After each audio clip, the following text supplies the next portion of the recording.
কেন পোড়ানো হয় এই নরশরীর? কিছু কিছু লোক এই দাহ সৎকারটাকে উল্টো পাল্টা নানান রকম ভাবে ব্যাখ্যা করে। কিছু কিছু লোক বোঝে না সনাতন ধর্মের যে সংস্কারগুলো কত বৈজ্ঞানিক, সেগুলো বোঝে না। বলে কি, এই এত সুন্দর তোমার বাবার দেহ, সেই বাবার দেহটা পুড়িয়ে ফেলছো, তোমার লজ্জা করে না? এইরকম সব নিন্দে করে বদমাইশ লোকেরা। আমি তো বলবো তারা বদমাইশ, কারণ তারা খোঁজ খবর নেয়নি কেন সনাতন ধর্ম দেহটা পুড়ায়। মনে করুন বাবার দেহে ক্যান্সার আছে, হতেই পারে কারো ক্যান্সার, কারো ক্যান্সার ধরা পড়ে, কারো ধরা পড়ে না। ক্যান্সার নিয়েই তো মরে যায় কত লোক, ধরা পড়লো না। এবার সেই যে ক্যান্সারের জীবাণুটা, ওটা যদি আমি মাটিতে পুঁতে দিই, তাহলে ওটা কোনো জীবাণুর মধ্যে প্রবেশ করতে পারবে না? পরে ও তো মরলো না, মানুষটা মরে গেল, তার ক্যান্সারের জীবাণু মরলো কি? তাহলে পুড়িয়ে দিলে কি হতো? দেহটাকে যদি পুড়িয়ে দেওয়া হতো, তাহলে ক্যান্সারের জীবাণু যদি তার শরীরে থাকে, সেটাও পুড়ে ছাই হয়ে যায়। এটা তো বৈজ্ঞানিক ব্যাপার। আধ্যাত্মিক ব্যাপারও আছে। আধ্যাত্মিক ব্যাপারটা কি না, অগ্নি হচ্ছে সৃষ্টিতত্ত্বের মূল কথা। সূর্য যে জ্বলজ্বল করে জ্বলছে, সূর্য থেকেই এই পৃথিবী ছিটকে এসেছে। এই পৃথিবীটা তো সূর্যেরই একটা টুকরো, নাকি? এবার পৃথিবীটা ঘুরতে ঘুরতে ঠান্ডা হয়ে গেছে, সেই জন্য পৃথিবীর গায়েতে মাটি টাটি জমে আমাদের বসবাসের মতো জায়গা হয়ে গেছে। আর নইলে মাটি খুঁড়তে খুঁড়তে কেউ যদি পৃথিবীর গোড়ায় যেতে পারে, ওই সূর্য যা দিয়ে তৈরি সেই জিনিস পৃথিবীর গোড়াতেও পাবে। পৃথিবীর মাঝখানটা যদি কেউ খুঁড়ে দেখতে পারে, ওই সূর্যে যে জিনিস আছে সেই জিনিসটাই এই পৃথিবীর ভেতরেও রয়েছে। কারণ পৃথিবীটাও সূর্যেরই একটা ছিটকে পড়া অংশ মাত্র। কাজে অগ্নি থেকে আমরা এসেছি, অগ্নি থেকে পৃথিবী এসেছে, অগ্নি থেকে চন্দ্র এসেছে, অগ্নির গোল্লা হচ্ছে সূর্য, সেখান থেকেই পৃথিবী ইত্যাদি চন্দ্র গ্রহ দ্বারা সব আমরা সৃষ্টি হয়েছে। আমাদের ওই জন্য জীবনটা অগ্নিতে সমর্পণ করে দেওয়া। অগ্নি থেকে যেহেতু আমাদের সৃষ্টি, অগ্নি মানে কি? তাপ। অগ্নি মানে উত্তেজনা। বাবা মার মধ্যে যদি উত্তেজনা তাপ না থাকতো, আমার জন্ম হতো? বাবা মা যদি ঠান্ডা, কিছু মনে করবেন না, একটু কাঁচা কথা হয়ে যাচ্ছে হয়তো, বাবা মা যদি উত্তেজিত না হতেন, তাহলে কি আমাদের জন্ম হতো কখনো? বাবাও ঠান্ডা, মাও ঠান্ডা, বাবাও বাবাজি, মাও বাবাজি, তাহলে জন্ম হবে? উত্তেজনা নামক জিনিসটা আছে বলেই তো আমার জন্ম হচ্ছে। তাহলে অগ্নি থেকে আমার জন্ম। অগ্নি হচ্ছে উত্তেজনা, অগ্নি তো তেজ, সেখান থেকেই তো আমার জন্ম। তাহলে আমার মৃত্যুটা হলে দেহটা যাবে কোথায়? যেখান থেকে জন্ম সেইখানেই ফিরে যাবে। অগ্নি থেকে আমরা জন্মগ্রহণ করেছি, অগ্নিতেই আবার দেহটা বিসর্জন। যেসব বোকা লোকেরা বোঝে না এইসব তত্ত্ব, তারা উল্টো পাল্টা ভাবে এইগুলোর অপব্যাখ্যা করে দেয়। তাই দেহ সৎকার করতে হয়। তার বৈজ্ঞানিক কারণ হচ্ছে, দেহের মধ্যে যদি জীবাণু থাকে, অগ্নির সঙ্গে পড়ে ছাই হবে। আর আধ্যাত্মিক ব্যাখ্যা হচ্ছে, ওই অগ্নি হচ্ছে সূর্য, সূর্যেরই অংশ পৃথিবী, পৃথিবীরই অংশ আমরা। ওই জন্য অগ্নি থেকে এসেছি, অগ্নিতেই বিলীন হয়ে। কিন্তু রাধারানী বলছেন, তোরা যেন আমার দেহ পোড়াবি না। কেন? কৃষ্ণ সেবা করার জন্য দেহ অবস্থান করছে। কৃষ্ণকে দেখলেই এই দেহে প্রাণ সঞ্চার হবে। ওই জন্য এই দেহ পোড়াবি না। না পোড়ায় রাধায় অঙ্গ, না ভাষায় জলে, না পোড়ায় রাধায় অঙ্গ, না ভাষায় জলে। এবার আখরে কি সুন্দর বলছে, এই পোড়া দেহ কি পুড়াবি, এই পোড়া দেহ কি পুড়াবি। আমি কৃষ্ণ বিরহ নলে পুড়ে মলাম, পোড়া দেহ কি পুড়াবি।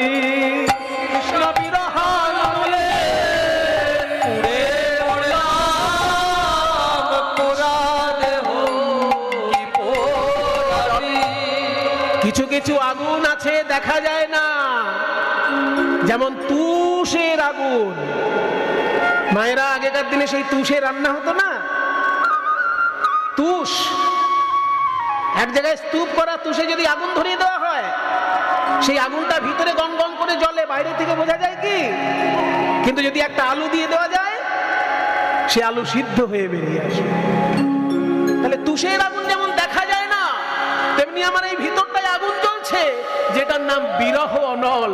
তোরা দেখতে পাচ্ছিস না, ওই বিরহ অনলে বলে তো আমি পুড়েই মরছি, আর নতুন করে কি পোড়াবি তো? তাই বলছে না পোড়ায় রাধায় অঙ্গ। এবার বলছে যে সাপে কাটা রোগী আগেকার দিনে নদীতে ভাসিয়ে দিত। সেই যে বেহুলা লক্ষিন্দরের কাহিনী আছে না, লক্ষিন্দরকে ভাসিয়ে দেওয়া হয়েছিল, বেহুলা তাকে নিয়ে বিভিন্ন ঘাটে ঘুরতে ঘুরতে আবার স্বামীকে ফিরিয়ে এনেছিল। সেই বিশ্বাস মাথায় রেখে অনেকে সাপে কাটা দেহ নদী জলে ভাসিয়ে দেয়। তো বিরহ সর্প আমাকে দংশন করেছে, তাই ভেবে তোরা আবার আমার এই দেহটা জলেও ভাসাবি না। কেন জানিস? আমার এই ভাষা দেহ কি ভাসাবি, ভাষা দেহ কি ভাসাবি, দিবানিশি নয়ন জলে ভাসি, এই ভাষা দেহ কি ভাসাবি, দিবানিশি নয়ন জলে ভাসি, হা কৃষ্ণ বলে কেঁদে কেঁদে, দিবানিশি নয়ন জলে ভাসি, কৃষ্ণ বলে কেঁদে কেঁদে, দিবানিশি নয়ন জলে ভাসি, এই ভাষা দেহ কি ভাসাবি। এই বলি না পোড়ায় রাধায় অঙ্গ, না ভাসায় জলে। তাহলে কি করব? মরিলে বাঁধিয়া রেখো তমালেরি ডালে, আমি মরিলে বাঁধিয়া রেখো তমালের ডালে। হায় রে কপাল, তুই হলি বৃষর ভানু রাজার মেয়ে, রাজকন্যার যদি দেহত্যাগ হয় সেই দেহ কি গাছে বেঁধে রাখা যায়? আর বললি তো বললি এমন একটা গাছের নাম বললি যার ডালপালাগুলো কালো কালো। কেন? ভালো গাছও তো আছে, আম গাছ, জাম গাছ, জামরুল গাছ, এইসব না বলে কোথায় কালো রঙের ডালপালা, ওই তমাল গাছের নাম করছে। রাধারানী বলছেন কালো বলেই তো ওই গাছের নাম করলাম, কালো বলেই তো আমি ভালোবাসি। ওই যে তমালো বৃক্ষ কৃষ্ণ বর্ণ হয়, ওই যে তমালো বৃক্ষ কৃষ্ণ বর্ণ হয়, তা হইতে আমার চিত বিচলিত নয়, তা হইতে আমার চিত বিচলিত নয়। ওই যে তমাল বৃক্ষ কৃষ্ণ বর্ণ হয়, তা হইতে অন্য কোথাও আমার এই চিত্ত বিচলিত নয়। আমার মন সবসময় ওই তমাল গাছের সঙ্গেই লেগে থাকে। কেন জানিস? তাই তো তমাল বাসি ভালো, তাই তো তোমার বাসি ভালো, ওই তমাল কালো আমার কৃষ্ণ কালো, তাই তো তমাল বাসি ভালো, ওই তমাল কালো আর কৃষ্ণ কালো, তাই তো তমাল বাসি ভালো, তমাল কালো কৃষ্ণ কালো, তাই তো তমাল। ওই তমাল গাছে বেঁধে রাখলে লাভ কি হবে? লাভ, বিরাট লাভ। কারণ কোনদিন যদি আমার প্রাণ গোবিন্দ একবার বৃন্দাবনে আসে, জানিস ওই কৃষ্ণের গায়ের গন্ধ আমার নাকে আসলেই আমার শরীরে প্রাণ ফিরে আসবে। কভু যদি পিয়া হাম আসে বৃন্দাবনে, কভু যদি প্রিয়া হাম আসে বৃন্দাবনে, ওরে পরাণ পাবো আমি পিয়া দর্শনে, পরাণ পাবো আমি প্রিয়া দর্শনে। ওই প্রিয়তমকে দেখতে পেলেই আমার মরা দেহে প্রাণ ফিরে আসবে। এত সুন্দর পদ কে লিখেছেন জানেন? প্রণাম করুন সবাই একবার।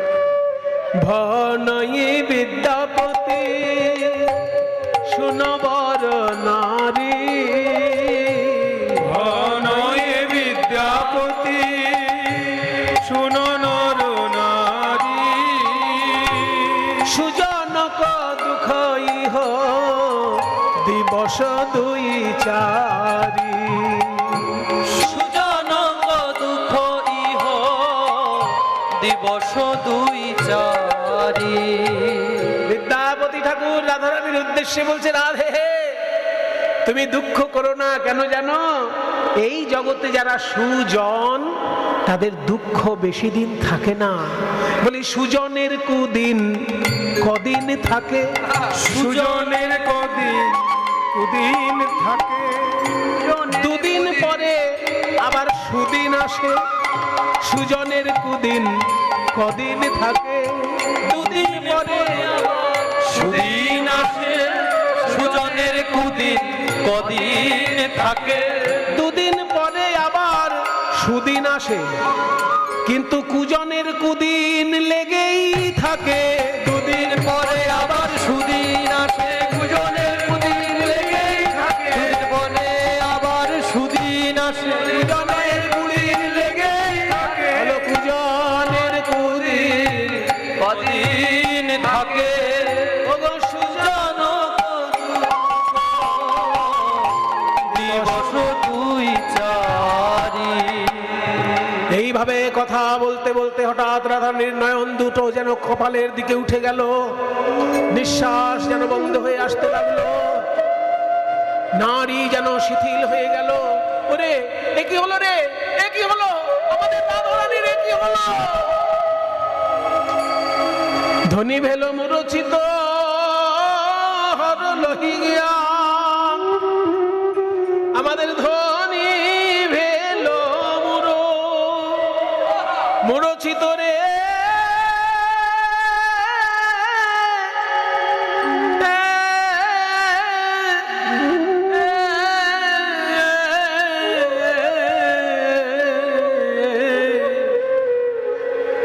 রাই কেন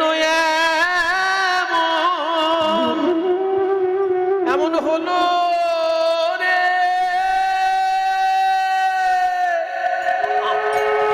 বলি এই তো কথা কইতে ছিল, আমাদের রাই কেন এমন হলো রে? ধ্বনি ভেল মুরচিত হরলহি জ্ঞান, এবারে দশনে দশন দিয়া মুদল নয়ান। দাঁতে দাঁত লেগে গেছে রাধারানীর, দাঁতে দাঁত লেগে গেছে। ওরে রাধারানীর দাঁতে দাঁত লেগে গেছে। তখন কেউ বলে রাই মইল মইল, কেহ অন্তর জ্বলি কইল। কেউ বলে রাই মইল, কেহ অন্তর জ্বলি কইল। কেউ বলে রাই মোদের ছেড়ে গেল। হায় রে, কেউ বলে রাই মোদের ছেড়ে গেল। হায় রে। তখন চোখে দেয় তুলসীর পাতা, কর্ণমূলে কৃষ্ণ কথা। দেয় তুলসী পাতা, কর্ণমূলে কৃষ্ণ কথা। বলে ব্রজের ভানু বুঝি আসতে গেল।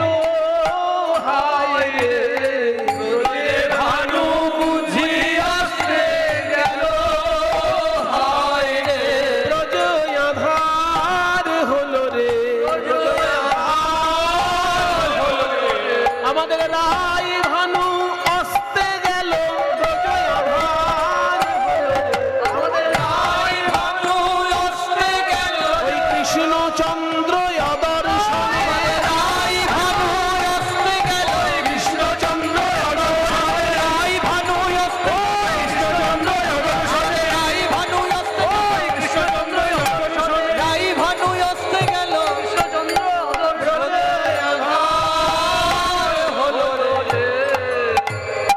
ব্রজের ভানু বুঝি আসতে গেল। সঙ্গে সঙ্গে একটা ঘটনা ঘটল। রাধারানীর এই মৃত্যু দশা দেখে বাবা, কেউ কানে কৃষ্ণ নাম শোনাচ্ছে, কেউ চোখে তুলসী পাতা দিচ্ছে। এই অবস্থা দেখে কি হয়ে গেল জানেন? মাঝখানে ওই চন্দ্রাবলীর সখী পদ্মা আর ভদ্রা দুইজন এসে দেখছে রাধারানী তো এবার মরে যাবে, এইবার কৃষ্ণ আসলে শুধু চন্দ্রাবলীর কুঞ্জেই যাবে আর রাধার কুঞ্জে যাবে না। তাই এই সুসংবাদটা আমি একবার চন্দ্রাবলীকে দিয়ে আসি। এই ভেবে ওই পদ্মা আর ভদ্রা চন্দ্রাবলীর সখী চন্দ্রাবলীকে বলতে গেছে, চন্দ্রা, একটা বিরাট বড় সুসংবাদ আছে, আমাদেরকে মিষ্টি খাওয়া। বলে কি এমন সুসংবাদ? মিষ্টি খাওয়াতে হবে? কৃষ্ণ কি মথুরা থেকে বৃন্দাবনে এলো? বলে না না, কৃষ্ণ আসেনি, কিন্তু অন্য সুসংবাদ আছে। কি অন্য সুসংবাদ? বলে রাধারানী মরতে বসেছে। এ তো আনন্দের খবর, কারণ রাধারানী মরে গেলেই তোর পথ থেকে কাঁটা সরে গেল, কৃষ্ণ বৃন্দাবনে আসলেই একবারে তোর কুঞ্জে চলে আসবে। জয় গুরু। এই ফাঁকে একটি বিশেষ ঘোষণা। লেবুখালী, দুলদুলি, ভান্ডারখালী, রূপমারি, শিববাড়ি, সাঁতরা, ছোট সাহেবখালী, 11 নম্বর স্যান্ডেল বিল, খেয়া পারের কোনো অসুবিধা নাই। রাত 12টা পর্যন্ত খেয়া পার করে দেবে। যদি পারানি ছাড়া বেশি পয়সা নেয় আমাকে ফোন করবেন, বা পারাপারে যদি কোনো অসুবিধা করে ফোন করবেন। শেষ পর্যন্ত থাকবেন, এনাকে পাওয়া যায় না। আর এই লীলা খুবই মাধুর্য। অনেক আমার মামুদপুরে আজকে একটা মেলা ছিল, দাদারাও এসছে, অনেকে আসছেন, আপনারা শুনবেন, এই আবেদন রাখবো। জয় গুরু, তাই গৌর হরি বল। যেই না চন্দ্রাবলীর কাছে খবর এসেছে রাধারানীর মৃত্যু সংবাদ, অমনি চন্দ্রাবলী ধমক দিয়ে বললেন, চুপ কর পোড়ামুখী।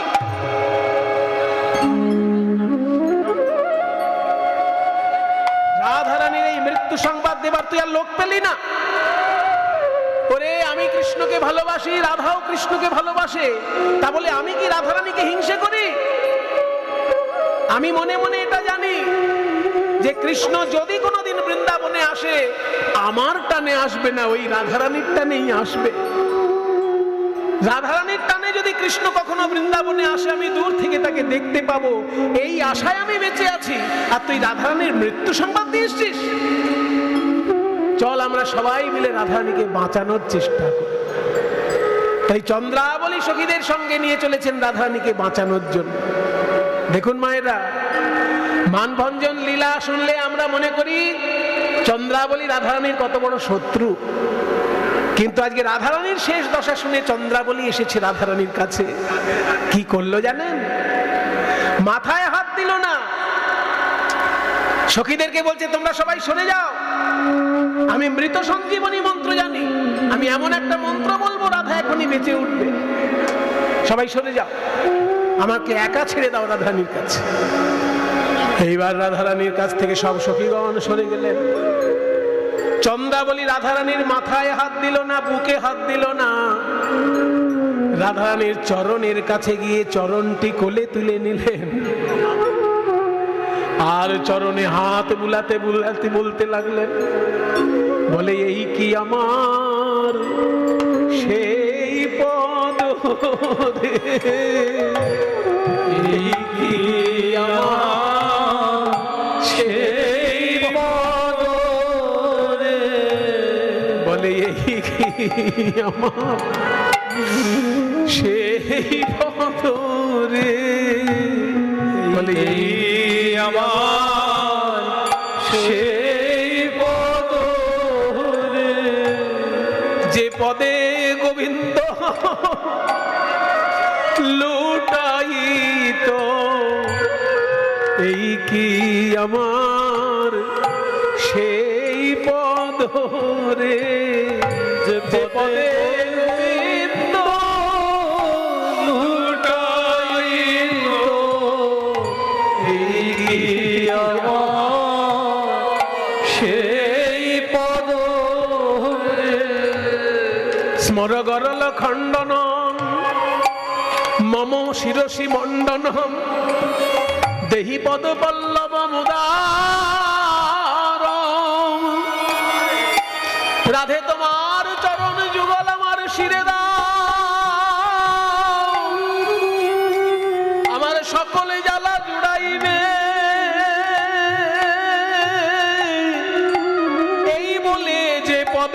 গোবিন্দ লুটাইত, এই কি আমার সেই পদরে, যে পদে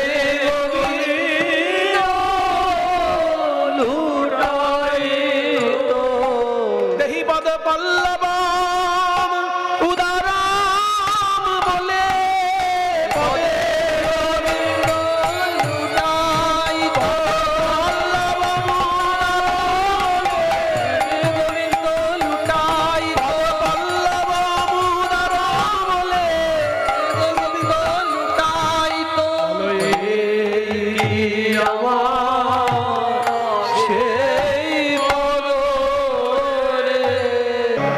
রাস রস তাণ্ডবী, রাস রসে যিনি তাণ্ডব নৃত্য করেছিলেন সেই কৃষ্ণ কোথায়? পুরুষের নাচকে তাণ্ডব বলে, আর নারীর নাচকে লাস্য বলে। লাস্য এগুলো শাস্ত্রীয় ভাষা। আমরা গোদা বাংলা বলি মেয়েদের নাচ। মেয়েদের নাচ বলে শাস্ত্রে কোনো কথা হয় না। সঙ্গীত শাস্ত্রে মেয়েদের নাচকে বলে লাস্য, আর সঙ্গীত শাস্ত্রে পুরুষের নাচকে বলে তাণ্ডব। তাই শ্রীকৃষ্ণ যখন রাসলীলা নৃত্য করেছিলেন, কৃষ্ণের নাচকে বলা হয়েছিল তাণ্ডব, আর রাধারানীর নাচকে বলা হয়েছিল লাস্য। তাই রাধারানী বলছেন ক রাস রস তাণ্ডবী। রাসলীলায় যিনি রস প্রকাশ করেছিলেন তাণ্ডব নৃত্য করে, সেই কৃষ্ণ কোথায়? ক সখী জীবরক্ষ ঔষধি, কোথায় সখী আমার প্রাণ বাঁচানোর ওষুধ? একটু আগে জীব মানে প্রাণ বললাম না, জীব মানে প্রাণ, রক্ষার ঔষধি, জীব রক্ষ ঔষধি, আমার প্রাণ বাঁচানোর ঔষধ কৃষ্ণ কই? নিধির মম, ও হচ্ছে আমার নিধি স্বরূপ। সুধীর তব, তোদের আবার বন্ধু স্বরূপ। হা বত হন্ত ধিক বিধিক, বিধাতাকে ধিক্কার জানাই, যেমন কৃষ্ণ রত্ন দিয়ে আবার কেড়ে নিয়েছে। গানটা এবার গাইছি ক রাস রস তাণ্ডবী, ওই সুর একই থাকবে। খেয়াল করুন কথাটা, কৃষ্ণ সেবা কে বা জানে, সেবা জানলে সে বা যাবে কেন? তাই কৃষ্ণ সেবা কেউ তো জানে না, আমি নিজেও জানি না সখী। আমিও যদি জানতাম প্রাণ গোবিন্দ কি আমাকে ছেড়ে যেত? তো সত্যিই যদি আমি কখনো মরে যাই কৃষ্ণ বিরহে, বিরহের 10টি দশা বাবা, 10 রকমের দশা হয় বিরহে। বলবো কেউ কাউকে ভালোবেসে যদি কষ্ট পায় বাবা, 10 রকমের দশা তার জীবনে ফুটে ওঠে। সেইগুলো কি কি না? চিন্তাত্র জাগরত বেগৌতানবং বলিনাঙ্গতা বৈয়াগ্রং ব্যাধি উন্মাদ মোহ মৃত্যুর দশা দশ। এই শ্লোককে বলেছেন, এটা যিনি বলেছেন তিনিও সেই রূপ গোস্বামী। উজ্জ্বল নীলমণি গ্রন্থে রূপ গোস্বামী বলছে ভালোবেসো না, যদি ভালোবেসো তোমাকে 10 রকমের কষ্ট পেতে হবে, 10 রকমের কষ্ট। সেই 10টি দশা হচ্ছে কি কি? প্রথম দশা হচ্ছে চিন্তা।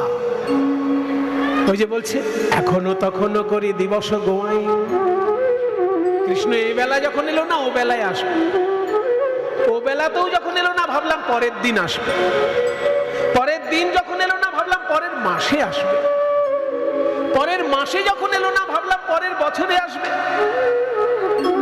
তাও যখন এলো না ভাবলাম তাহলে কি পরের জন্মে আসবে।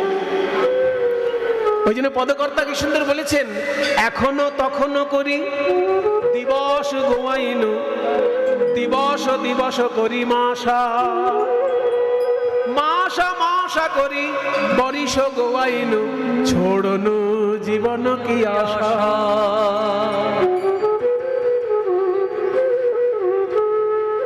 তাই বলছি যে আমার 10টি দশার প্রথম দশা হচ্ছে চিন্তা দশা। কখন আসবে কখন আসবে এই চিন্তা দশা। তাতে যদি না আসে তখন দ্বিতীয় দশা জাগরণ। কৃষ্ণের কথা ভেবে ভেবে রাতে ঘুম আসে না, এই ঘুম না আসা এটা একটা দশা, জাগরণ দশা। তাতেও যদি কৃষ্ণ না আসে উদ্বেগ।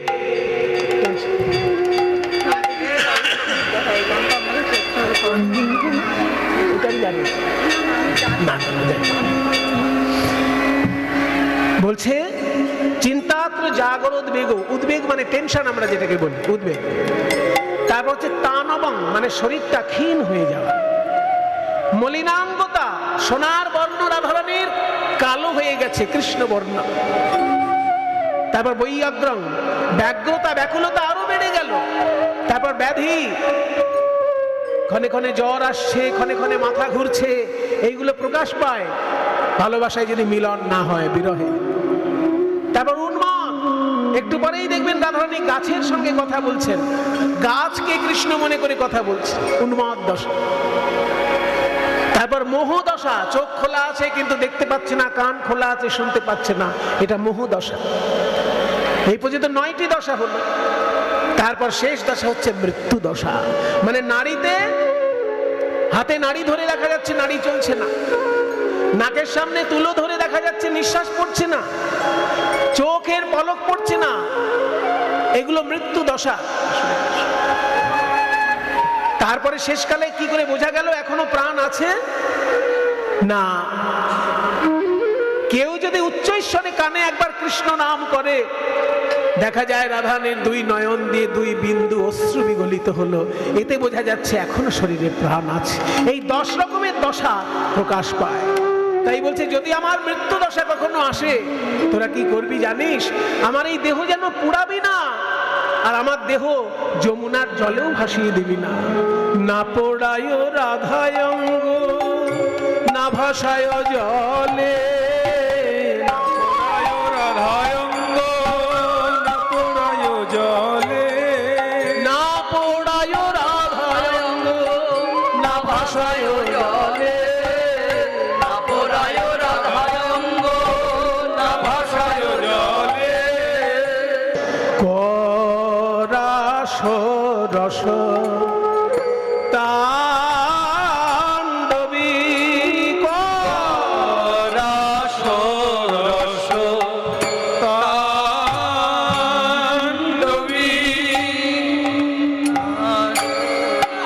রস তাণ্ডবী, রাস রস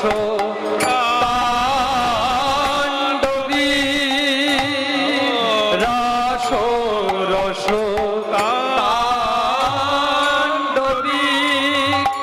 তাকে এখনো রাস মঞ্চ আছে,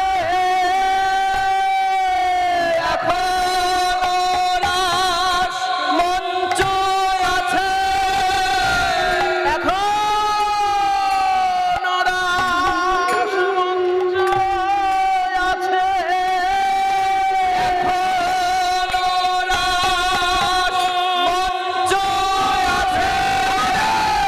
রাস বিহারী চলে গেছে,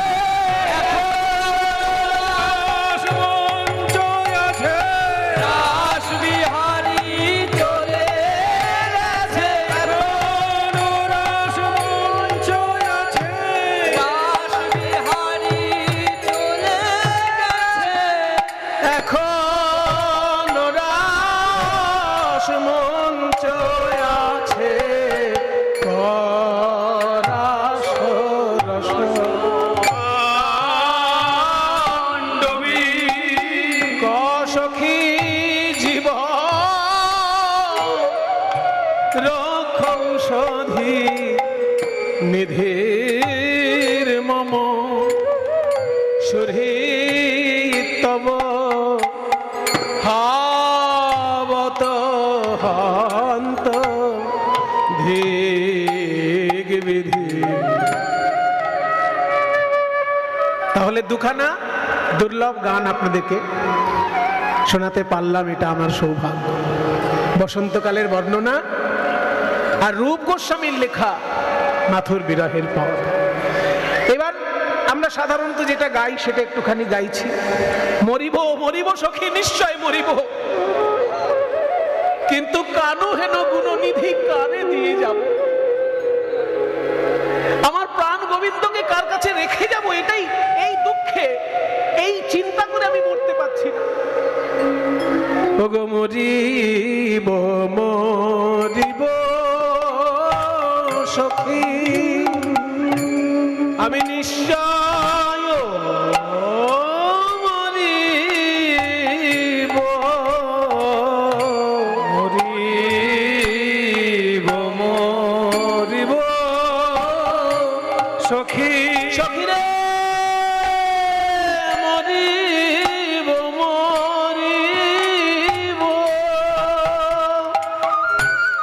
বলি এ দেহে আর কি কাজ আছে মরিব মরিব এ দেহে আর কি কাজ আছে কৃষ্ণ সেবায় লাগলো আগো সে দেহে আর কি কাজ আছে কৃষ্ণ সেবায় লাগলো সে দেহে আর কি কাজ আছে সেবায় লাগলো আর কি কাজ আছে সখী রে মরিব মরিব সখী নিশ্চয় মরিব কিন্তু কানু হেন গুণনিধি কারে দিয়ে যাব কারে দিয়ে যাব বলো আমার কানু কারে দিয়ে বাজাবো আমার কানু কারে দিয়ে বাজাবো বলো বলো কৃষ্ণ সেবা কেবা জানে আমার কানু কারে দিয়ে বাজাবো হরে কৃষ্ণ সেবা কেবা জানে সেবা জানলে সেবা যাবে কেন কৃষ্ণ সেবা কেবা জানে সেবা জানলে সেবা যাবে কেন কৃষ্ণ সেবা কেবা জানে এই বলে রাধারানীর চরণ বুকে জড়িয়ে ধরে ক্রন্দন করলো চন্দ্রাম তারপর মাথার কাছে এসে কানে কানে শোনালো সেই মৃত সঞ্জীবনী মন্ত্র